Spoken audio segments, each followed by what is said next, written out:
So firstly, we would like to rebut the fact that some places have big budget and some are not. So there is a big disparity between schools in Indonesia. For example, schools in Java, schools in East Java, Yogyakarta, or the capital Jakarta has way different facilities compared to those in regions like in Sumatra or North Kalimantan or even the mountainous Papua.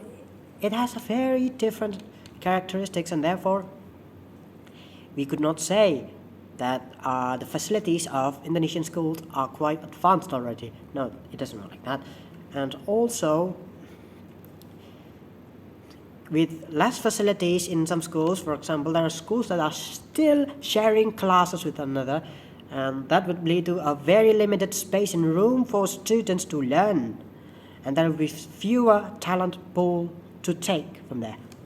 And also, my second point to rebut is that facility is the prerequisite for a good curriculum to be developed on. So first, that as I said before, that few classes lead to fewer talents. That means there's little incentive for the schools that have already developed themselves to even. There's little incentive for schools that has low development to even start on programs to improve the skills and talents of their students, because they needed to fund other things such as the management and the running maintenance of the school. And also this poor facility school would also repulse students that would want to enroll, but they want the best for themselves, and since they are talented, they could get a better place, leaving the school with poor facilities, only with students that have no other choice, leaving an even fewer pool of talents that will cause students to lose confidence. So that's it for rebuttals. There's also concerns that if we change the curriculum, there will be lots of problems that the government have not yet addressed. For example, we are going to list about 4 problems that the government has not yet addressed. That to change a curriculum, that would require new training for the teachers, because as the teachers have been complacent, as the government has said, then the school would be required to train their teachers to adapt to a new way of teaching that would take time, money, and effort, and that is the facilities that we need to change a curriculum. So this training and time taken would also end up with students being neglected, as the teachers are way too focused on doing their work and doing their administration problems and the like, leaving students to just classwork and assignments. And that would lead to teachers giving students grades, improved grades. So teachers would artificially inflate the grades of the students. That would lead to grow a bad mindset, which students do not put importance on learning and developing their talents, and rather to please and satisfy their teachers to gain good grades. This would lead to a drop in achievement as the culture has spread among the students, and this would lead to even more loss of confidence, creating a vicious cycle over and over again until the school is busted and gone. So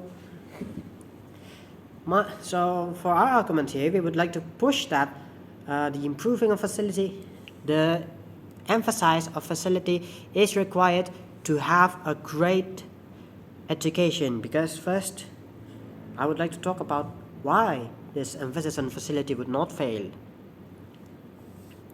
Because first, there would be high public attention and participation in this type of thing, that people would know there's new things being built, people would know that there's development programs and things from the students, who will then tell their parents, who will then tell the people, and etc. this would lead to a high this would lead to high surveillance, and of course the people cannot just be silent if there's a suspected case of corruption.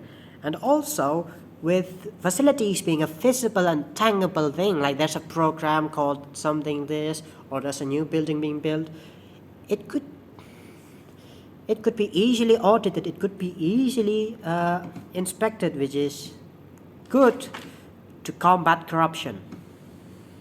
So why should we facilitate and prioritize facilities though? Because first, it allows the development of talents.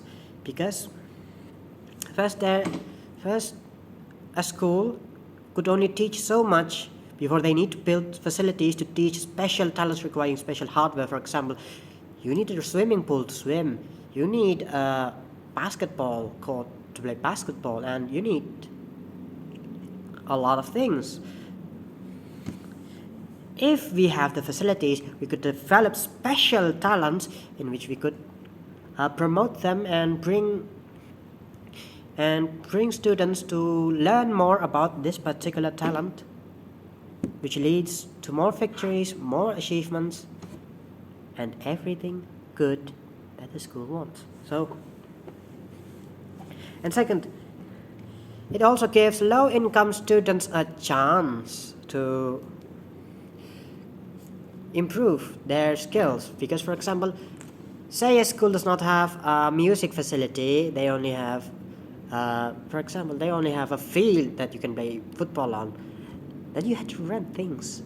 Then you need to rent a Then you need to rent a music studio to even learn the guitar, drums, or things that the poor cannot afford. But if we have a music studio, we could just learn at school. No money spent. And then that potential talent could be made into reality. And with more facilities in the school, students would also be highly enticed to enroll into that particular school because they provide the facilities to develop special talents. They provide things that these talented students want, and therefore there would be more talent and a rise of confidence among the students, leading to further increase in achievements and accomplishments. That's it from me. I'm proud to propose.